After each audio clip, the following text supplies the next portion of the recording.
Durante a plenária na Câmara dos Deputados, hoje, alguns parlamentares falaram sobre a decisão do TSE em relação à Jovem Pan. Nós vamos acompanhar o que disse, primeiro, o deputado do Novo, Marcel Van Hatten. A Jovem Pan lança um comunicado aos seus jornalistas dizendo: caros, com base em decisão do TSE, proferida nesta segunda-feira, estamos orientados pelo jurídico a não utilizar as seguintes expressões nos programas da casa. Vale para todos, aliás, não só jornalistas, comentaristas, colunistas da Jovem Pan, este comunicado interno. Quais são as expressões vetadas pela Jovem Pan com base em decisão do TSE? Ex-presidiário, descondenado, ladrão, corrupto, chefe de organização criminosa. Pois eu aqui digo, com base na Constituição que me garante a imunidade parlamentar, Lula é ex-presidiário, ministro Alexandre de Moraes e TSE.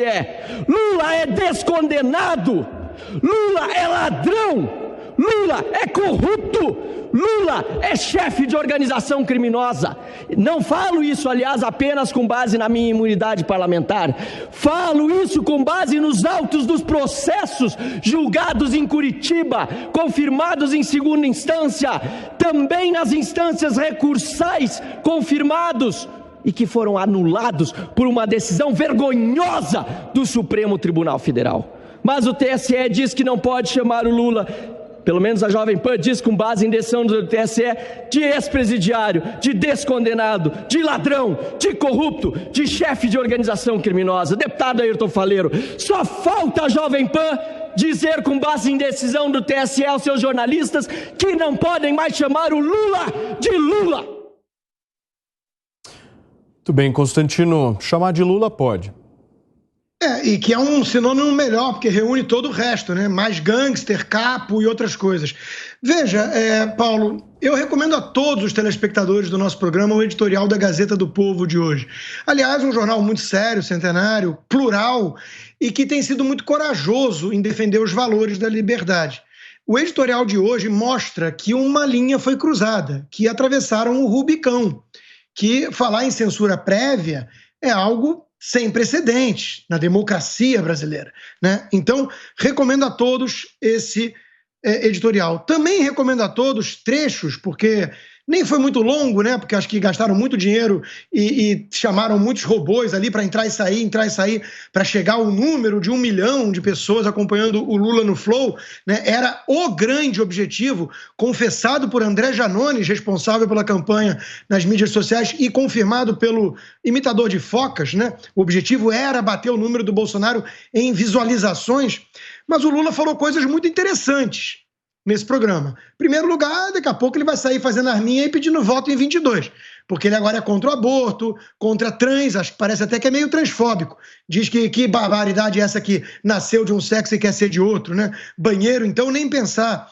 Mas mais do que isso, o que me chamou a atenção, teve um trecho que perguntaram sobre comentários, jornalistas e opiniões contundentes, e ele respondeu: essa pessoa tem que ser educada.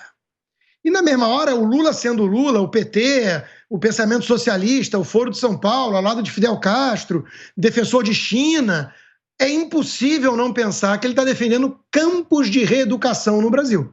Ou seja, jornalistas como eu, extrema-direita, bolsonarista, negacionista, terraplanista e sei lá mais o que, segundo a ótica da turma radical de esquerda, eu tenho que passar por um processo de reeducação. O Conselho Nacional de Jornalismo que o Lula queria lá atrás era mais ou menos isso. A China tem um filtro, tem que ter lá um selo de qualidade para você ser jornalista. E significa que você repete as ladainhas que vêm do próprio governo, né? Não pode pensar por conta própria. Se tudo isso tivesse vindo só de militante petista e da esquerda em geral nas redações que a gente conhece, vai lá. Mas hoje eu fiquei chocado, como a Cris mencionou, que teve gente que passou pelo microfone Jovem Pan, eu fiquei chocado peronomútil, porque eu já acompanho essa metamorfose impressionante tem algum tempo.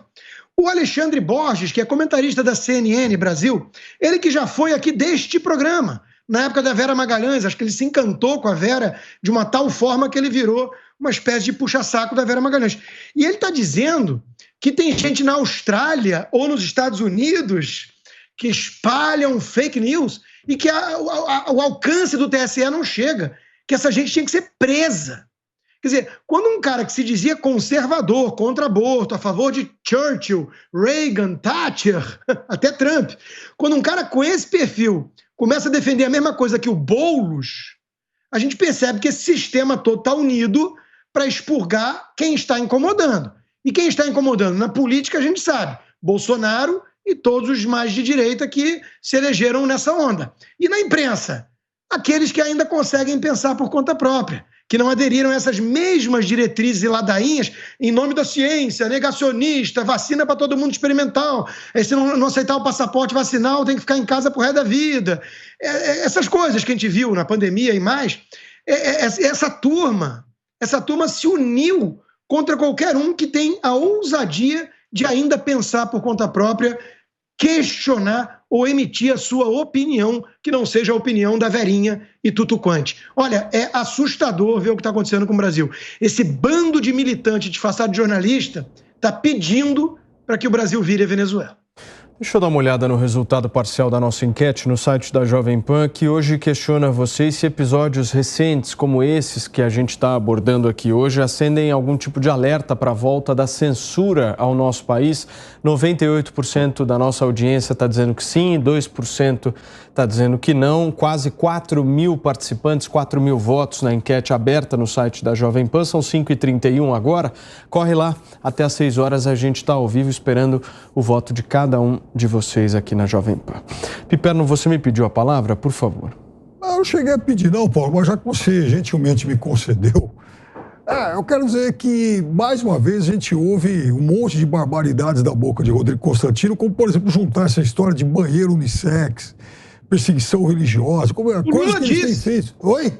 O Lula que disse isso. Disse perseguição religiosa, banheiro unissex. Para com isso, Constantino. Não mente, pelo amor de Deus. A gente ele tá aqui disse que hoje, é contra banheiro unissex.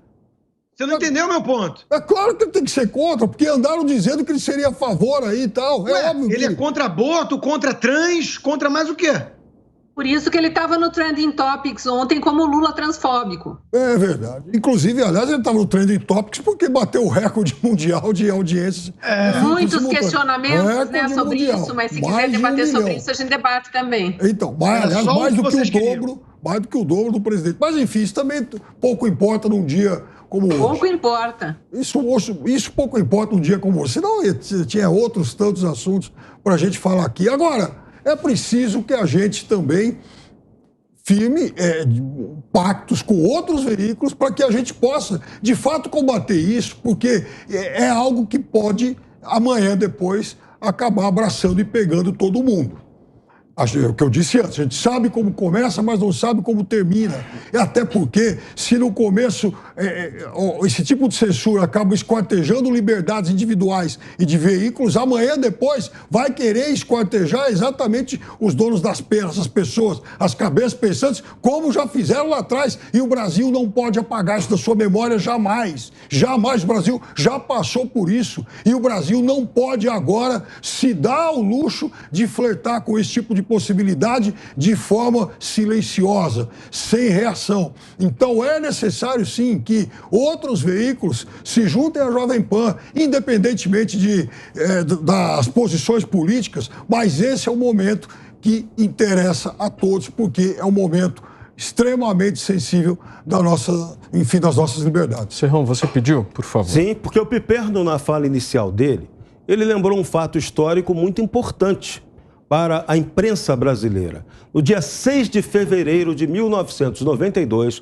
o Jornal Nacional da Rede Globo produziu um editorial do Jornal Nacional, citando um editorial que sairia no dia seguinte, do dia 7, no jornal O Globo, em que ele bate pesado no ex-governador do Rio, Leonel de Moura Brizola. Pois bem, Brizola não gostou daquilo e entrou com uma ação, escreveram para o Brizola um texto, assinado por Leonel Brizola, para ter direito de resposta na Globo.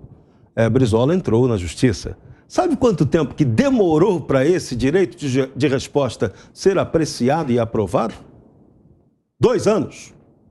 E aí, 2 anos depois, qualquer um que pesquisar, dar uma gugada, como a garotada fala, vai encontrar Cid Moreira lendo esse famoso editorial que foi escrito pelo Brizola no Jornal Nacional. E aí até aparece equivocadamente em viralizações da internet, o dia em que Cid Moreira xingou a Globo. Não, Cid Moreira nunca xingou a Globo. Aquele texto do Leonel Brizola, ele foi obrigado a ler no Jornal Nacional, muito constrangido. É uma interpretação impressionante dada pelo próprio Cid Moreira e ali fala verdades inconvenientes para aquela emissora que agiu, abusou da liberdade de expressão. Então, esse é um ponto muito importante, porque nós aqui na Jovem Pan sempre primamos por esse respeito ao outro lado.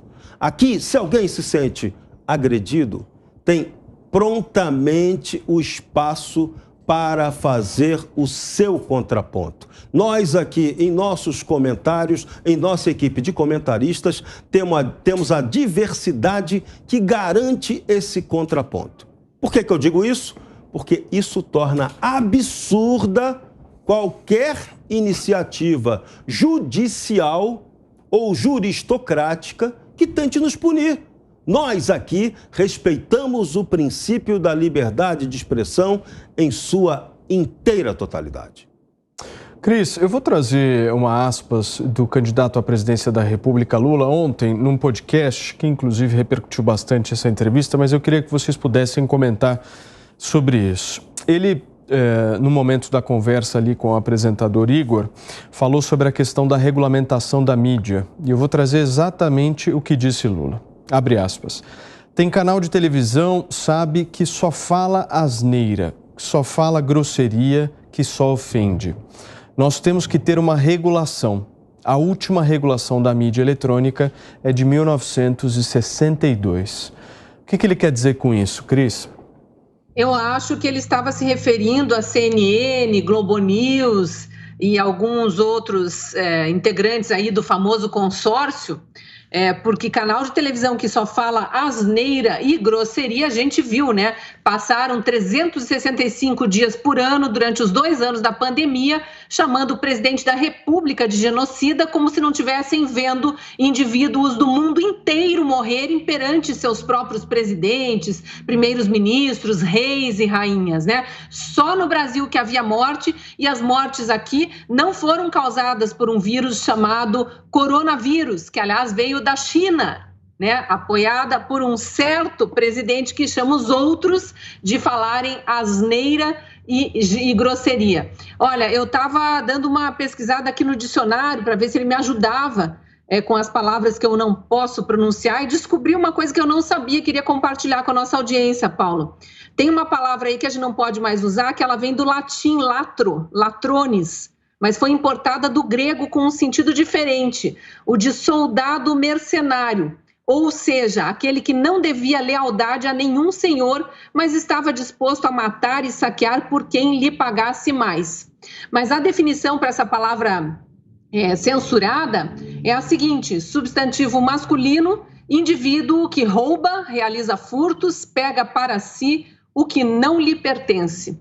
Então, a gente não pode mais falar essa palavra aqui, mas o brasileiro sabe muito bem o que ela significa e a quem ela mais é usada nos últimos tempos como uma forma de alerta para quem está distraído, para quem nasceu depois, ou era muito criança nos anos de governo PT no Brasil, e não sabe exatamente que tipo de governo foi feito no país. Não sabe que tipo de política de Estado foi implantada, que gerou prejuízo para as nossas estatais, rombo nos fundos de pensão dos funcionários dessas estatais. Eu recebi e-mail esses dias, fiz um comentário aqui sobre os carteiros, coitados dos carteiros, que tem todo mês desconto de 200, 300, 400 reais no seu ralo salário para ajudar a cobrir o rombo do fundo de pensão que paga as aposentadorias daqueles carteiros que já pararam de trabalhar por causa de idade. E eu recebi e-mails de funcionários aposentados de outras estatais e falando mesmo, Na estatal em que eu trabalhava também teve um roubo tão grande que os atuais funcionários da Ativa estão sendo descontados em seus olerites também para ajudar a pagar as nossas aposentadorias. Então, veja o trauma coletivo que se gera em gerações e gerações de trabalhadores que foram dedicados ao seu serviço uma vida inteira e que agora carregam esse peso de saber que os funcionários da Ativa têm que pagar pelo roubo do governo que estava no plantão do país na época em que eles se aposentaram. É tudo muito triste, sabe? E o mais triste ainda é a gente ver um judiciário aparelhado dando vazão para esses pedidos sem pé nem cabeça de candidatos que querem voltar à cena do crime, como já foi dito por um político famoso aí, que eu não vou nem mencionar o nome, mas todo mundo também sabe quem é.